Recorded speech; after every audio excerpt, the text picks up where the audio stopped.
The morning Ellie Cranshaw was thrown out of Harlan Briggs's ranch house, the temperature had already dropped below freezing, and the girl didn't even own a coat.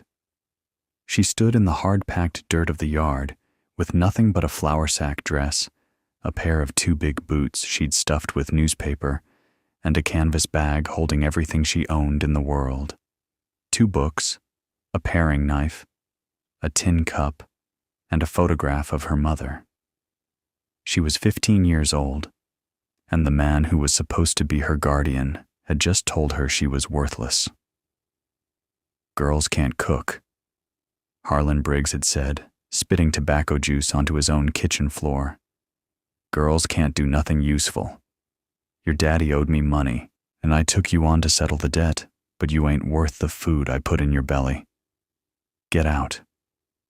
It was November of 1934, in the high-ridge country of eastern Tennessee, and the Great Depression had turned even kind people hard. But Harlan Briggs had never been kind. He was the biggest cattle rancher in Boone Hollow, a man who owned 3,000 acres and the loyalty, or the fear, of everyone in the valley. When he said a thing, people accepted it as fact, and what he'd said about Ellie Cranshaw, he'd been saying since the day she arrived 2 years earlier, that she was strange, that she was lazy, that she spent too much time reading and asking questions, and not enough time being useful. The truth was something different entirely. Ellie's father, Thomas Cranshaw, had been a school teacher and a self-taught naturalist who'd filled their small cabin with books about botany, geology, and the science of cooking. Her mother, Rose, had been the finest cook in 3 counties, a woman who understood that food was chemistry, that bread was a living thing, that a proper stock required patience and understanding. Together, they had taught Ellie everything they knew. By the time she was 10, Ellie could identify 40 species of wild mushroom, bake sourdough from a starter she'd kept alive for 2 years, and explain why vinegar made pie crust flaky. Then the typhoid came through the valley in the autumn of 1932, and it took them both within a week of each other. Ellie had been placed with Harlan Briggs because he was the only person in Boone Hollow willing to take on another mouth to feed, and only because Thomas had owed him $18 for a load of fence posts. Harlan saw the girl as unpaid labor. For 2 years, Ellie scrubbed his floors, mended his fences, hauled water, and split wood. She cooked his meals too. Simple, plain food, because Harlan didn't tolerate what he called fanciness. When she'd once tried to season a stew with wild thyme and garlic she'd gathered from the hillside, he dumped the pot on the ground and told her she was putting on airs. But the real trouble started when Ellie tried to feed others. There were families in Boone Hollow who were starving, children with swollen bellies and hollow eyes. Ellie had begun slipping food from Harlan's kitchen, small things, scraps he'd never miss, and leaving parcels on doorsteps.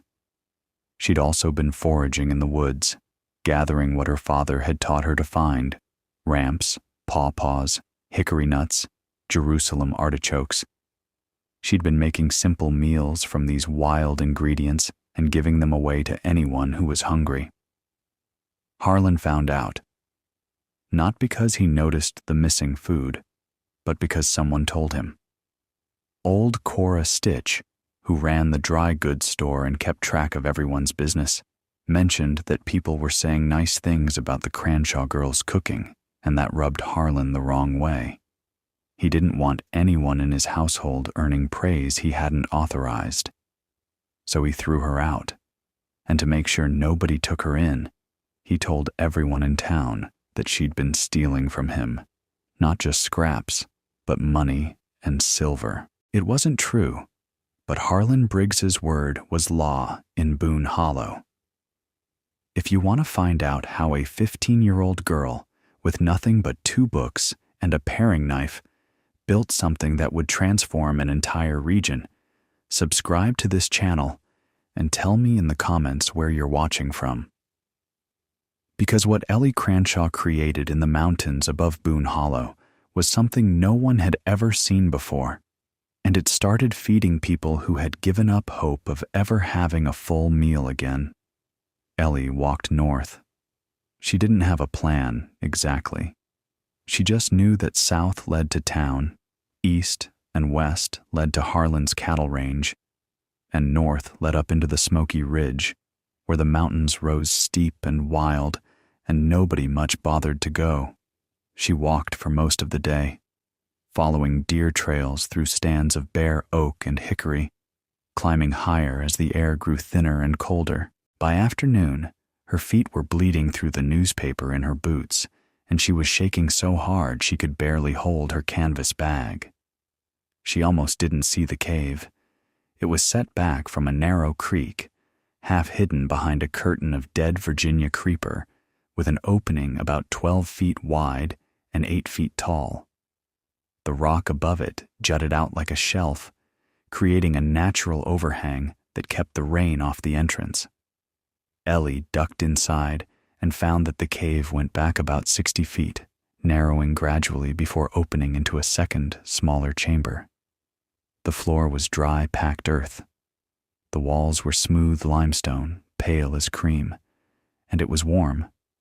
Not warm like a house, but warmer than outside by a considerable margin. Ellie would later learn that the cave maintained a steady temperature of about 55 degrees year-round, the way deep caves do, because the earth itself acts as insulation. That first night, she simply huddled against the back wall and slept longer than she had in months. She woke up hungry and desperate, but alive. The first 2 weeks were the hardest of Ellie's life.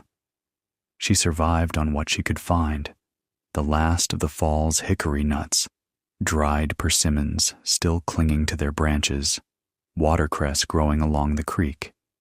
She nearly died 3 times, once from a fall on an icy slope that left her with a gash on her leg. She had to pack with sphagnum moss to stop the bleeding. Once from a night when the temperature plunged so low that even the cave's steady warmth couldn't keep her from shaking until dawn. And once from drinking water downstream from a place where something had died, which gave her stomach cramps so severe she couldn't move for 2 days. But she didn't give up. She couldn't. Something inside Ellie Cranshaw, the same thing that had made her read her father's books by candlelight, the same thing that had made her forage in the woods to feed her neighbors, the same thing that Harlan Briggs had called stubbornness, and the rest of the world might have called courage, refused to let her lie down and quit.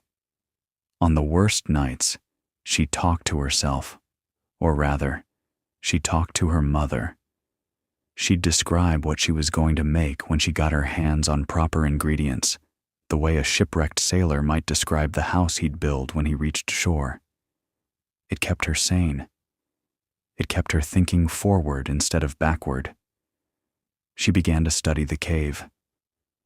This was where Ellie's strange education, the one Harlan had mocked, the one Boone Hollow had dismissed as impractical, became the most practical knowledge in the world. She noticed that the cave's second chamber had a natural chimney, a crack in the ceiling that drew air upward. She realized that if she built a fire in the right spot, the smoke would vent naturally, while the heat would radiate off the limestone walls and stay trapped inside the chamber. She was, without knowing the technical term, discovering the principle of thermal mass, the same principle that made old stone churches cool in summer and warm in winter. Within a month, she had built a fire pit lined with river rocks, a sleeping platform of woven branches raised off the cold ground, and a crude but functional door for the cave entrance made of saplings lashed together with bark strips and covered with layers of pine boughs. But it was the cooking that saved her. Ellie's mother had taught her that a good kitchen needed 3 things: a reliable heat source, clean water, and storage. The cave gave her all three. The fire pit was her stove. The creek, which she learned to filter through layers of sand and charcoal packed in a hollow log, was her water supply. And the cave itself, with its constant cool temperature, was a natural root cellar. She began to build a kitchen. Using flat stones from the creek bed, she constructed a cooking surface beside the fire pit, a broad, level shelf where she could set pots and prepare food. She didn't have pots at first, so she made them. Her father's books had described how the Cherokee crafted cooking vessels from soapstone, and she found a deposit of the soft, carvable rock about a mile from the cave. She spent days chipping and scraping until she had 2 rough but functional pots and a broad, flat cooking stone. She fashioned a cutting board from a slab of poplar, sanded smooth with creek grit. She wove baskets from white oak splits to hold her foraged ingredients. She built a drying rack from green hickory poles where she hung strips of venison and bundles of wild herbs. Every improvement was small, but together they added up to something that looked unmistakably like a kitchen, rough and primitive, but functional and clean and organized, with a logic that her mother would have recognized. She made her first real meal in the cave kitchen on a December evening. A soup of dried mushrooms, wild onions, hickory nuts, and a rabbit she'd caught in a snare her father had taught her to build. She ate it sitting on her sleeping platform with tears running down her face because it tasted like something her mother might have made, and because she'd made it entirely by herself in a place no one knew existed, and she was alive. The turning point came in January when Ellie met Solomon Pace. Solomon was a 73-year-old former railroad cook who lived alone in a one-room cabin about 2 miles from Ellie's cave. He'd come to the mountains 30 years earlier after a lifetime of cooking in dining cars on the Southern Railway, and he'd been living off the land ever since. He was also, as Ellie would discover, one of the finest natural cooks she'd ever encountered. A man who could make a feast out of practically nothing and who understood food not just as sustenance, but as craft, as art, as a way of caring for people. Solomon found Ellie because he'd noticed someone had been harvesting watercress from his creek. He followed the tracks and found a half-starved girl in a cave with a soapstone pot of mushroom broth on the fire. "Well," he said, standing in the cave entrance with a walking stick in one hand and a battered tin lantern in the other, "either I've gone crazy, or there's a child living in this hole." "I'm not a child," Ellie said. "I'm 15. Solomon studied her, then studied her kitchen setup, the fire pit, the cooking stone, the filtered water system. He looked at the broth in the pot, leaned down, and sniffed it. "Who taught you to cook?" he asked. "My mother, and my father's books." Solomon Pace sat down on a rock near the fire and was quiet for a long time. Then he said, "I've been cooking for 58 years, and I don't think I've ever met anybody who could make a kitchen out of a cave. Your parents must have been remarkable people." "They were," Ellie said. Solomon didn't try to take Ellie back to town. He didn't lecture her or pity her. Instead, he did something far more valuable. He treated her like a fellow cook. Over the following weeks, he began visiting the cave regularly, bringing supplies she couldn't find on her own. Salt, flour, a proper cast iron skillet he said he had a spare of, though Ellie suspected he'd bought it new. In return, Ellie shared what she'd foraged, and they cooked together. From Solomon, Ellie learned things no book could teach. She learned how to smoke meat so it would last through winter. She learned the art of making bread in a cast iron pot buried in coals, what Solomon called hobo bread, a technique he'd learned from men who rode the rails during the worst years of the Depression. She learned how to render bear fat into lard, how to make vinegar from wild apples, and how to cure country ham in the cool recesses of the cave. From Ellie, Solomon learned things too. He'd never understood the science behind cooking the way she did, why salt drew moisture from meat, why acid brightened flavors, why certain herbs complemented certain proteins. Ellie explained these things with the simple clarity of someone who'd been taught to think about food as both art and science. And Solomon listened with the respect of a man who knew that understanding could come from anywhere. Together, they expanded the cave kitchen into something extraordinary. That spring, they built a second cooking area near the cave entrance where sunlight poured in during the morning hours. They constructed a stone oven, a true bread oven, based on designs Ellie found in one of her father's books about French country baking. The oven was built from limestone blocks mortared with a mixture of clay and ash, with a domed ceiling that trapped heat and radiated it evenly. It took 3 weeks to build and another week to cure properly.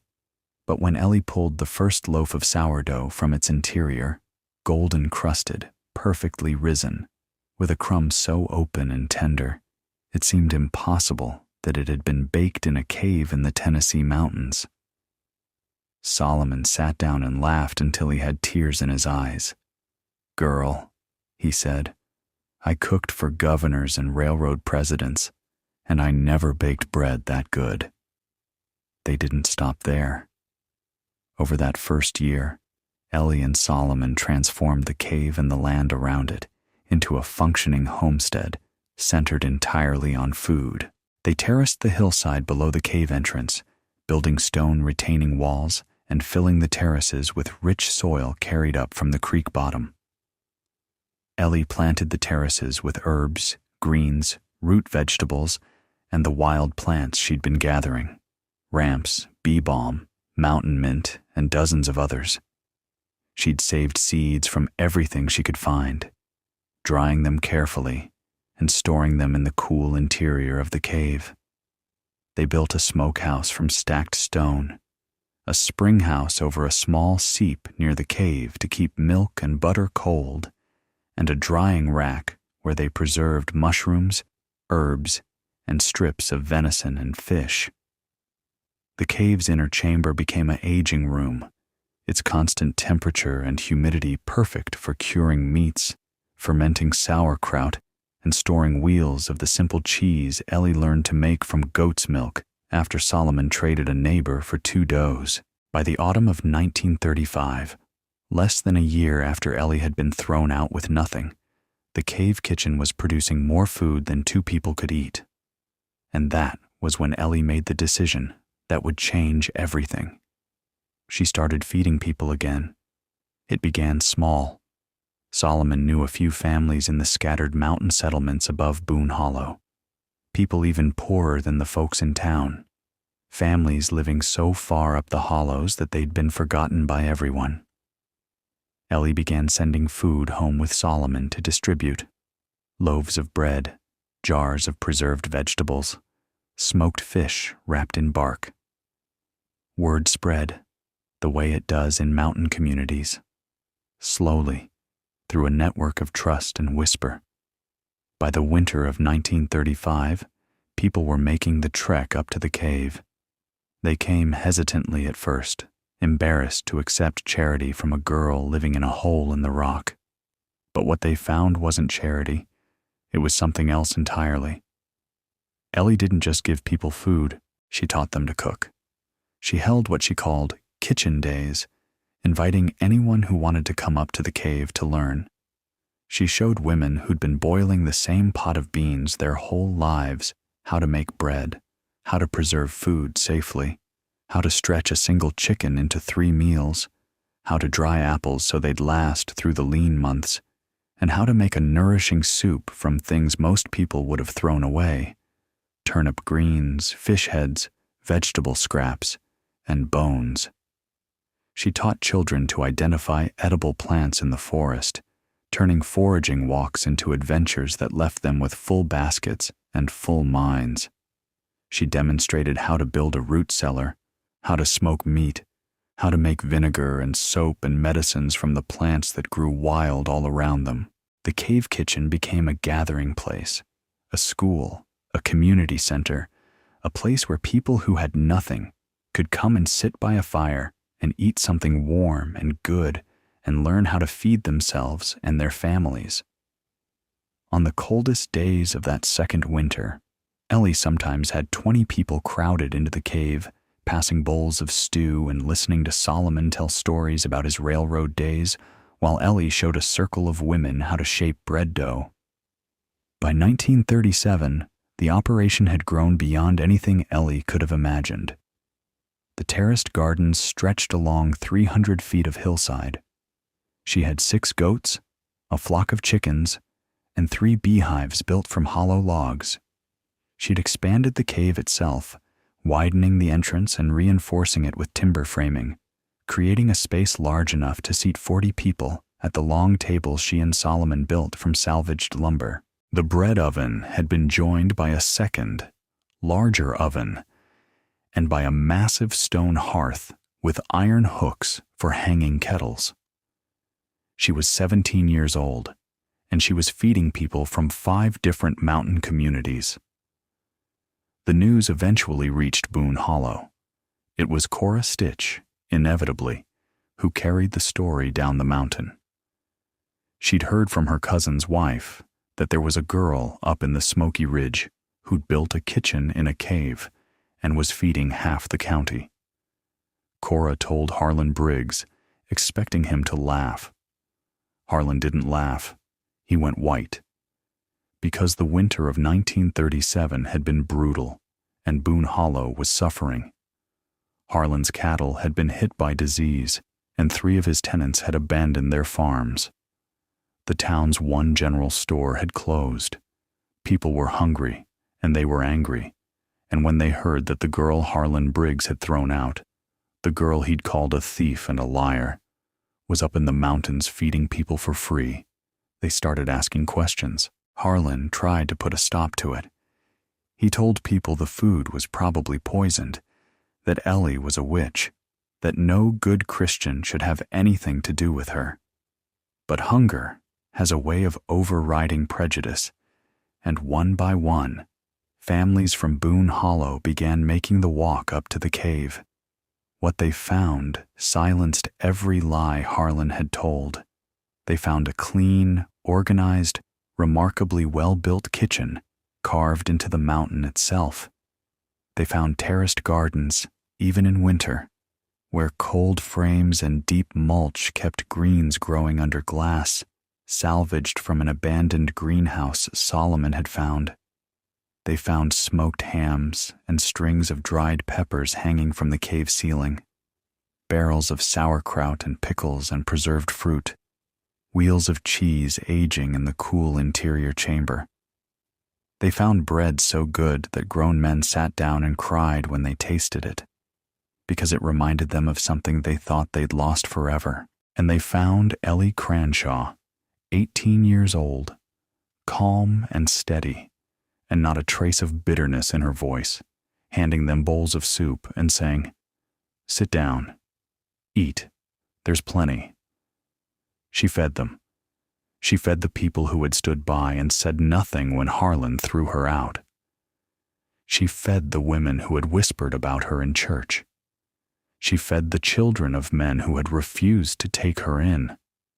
She fed them all, and she didn't ask for a single thing in return except that they learn, that they come to her kitchen days, that they take seeds home and plant them, that they teach their neighbors what she taught them.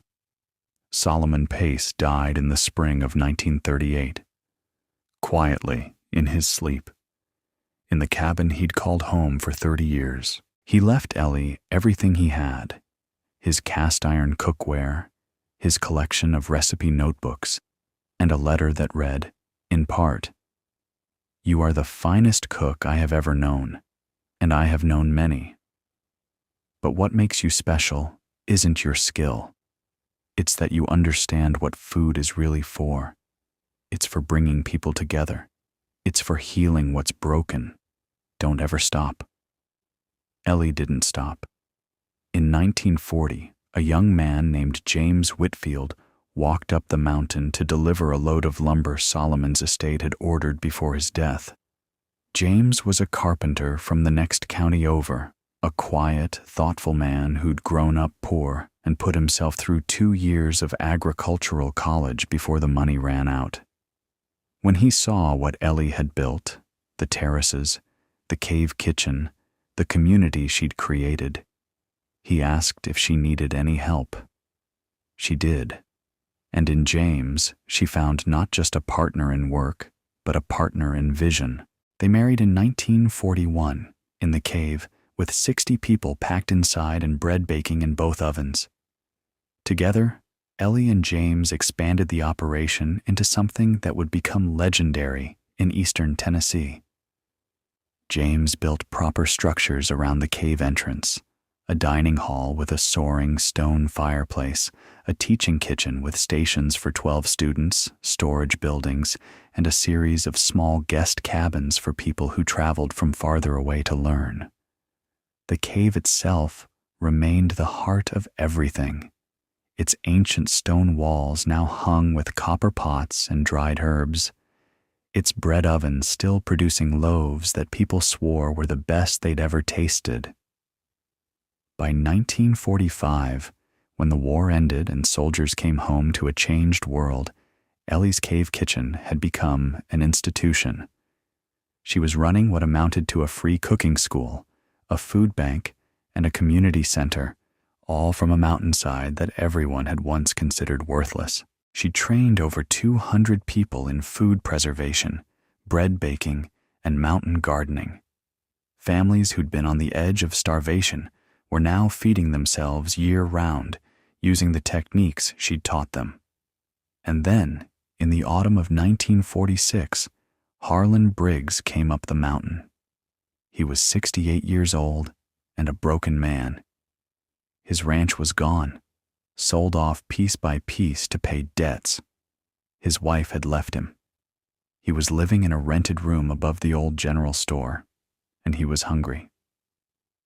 Ellie saw him standing at the edge of the clearing, hat in his hands, unable to come any closer. She walked out to meet him. What passed between them was witnessed by a dozen people, and every one of them told the story the same way. Harlan Briggs looked at the ground and said, "I was wrong about you. I was wrong about everything." Ellie said, "Come in and eat, Mr. Briggs. The soup's hot." She sat him at a table and brought him a bowl of bean soup with cornbread, and she didn't say another word about the past. She didn't need to. Every spoonful was its own answer to every cruel thing he'd ever said about her. Harlan Briggs became a regular at the cave kitchen after that. He never apologized publicly, and Ellie never asked him to. But he told people, quietly, when they asked, that the Cranshaw girl was the best cook he'd ever encountered, and that he'd been a fool. Ellie Cranshaw Whitfield ran the cave kitchen for nearly 40 years.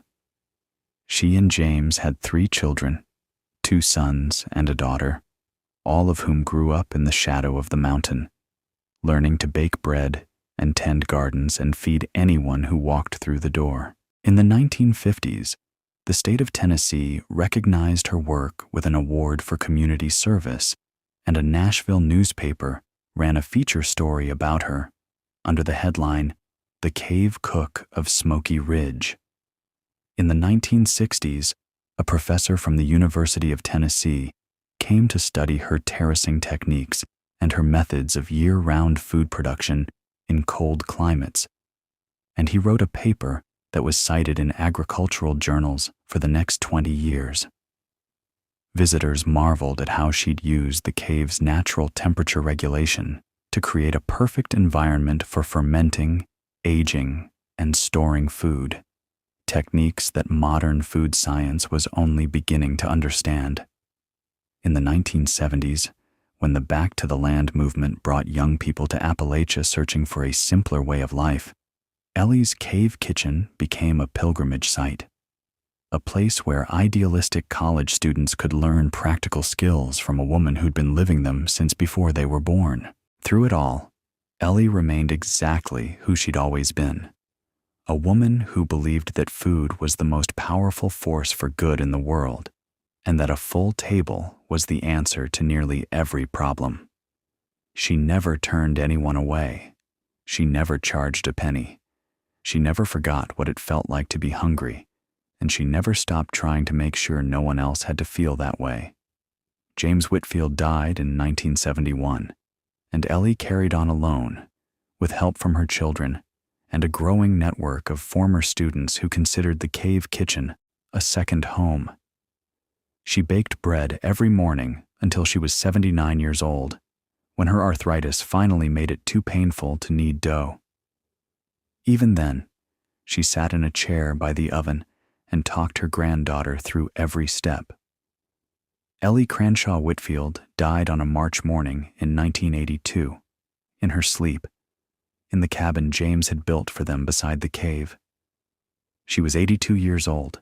More than 300 people came to her funeral, including families from every hollow and valley in 3 counties. Her daughter, Ruth, took over the cave kitchen and ran it for another 15 years. Today, the site is maintained by a nonprofit organization that continues Ellie's work, teaching mountain cooking and sustainable agriculture to a new generation. The bread oven, the original one, the one Ellie built from limestone blocks in 1935 with the help of an old railroad cook named Solomon Pace, still stands.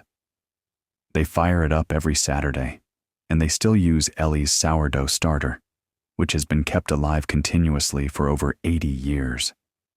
People who taste the bread say there's something in it they can't quite name, something warm and stubborn and alive, something that tastes like it was made by someone who refused to be broken.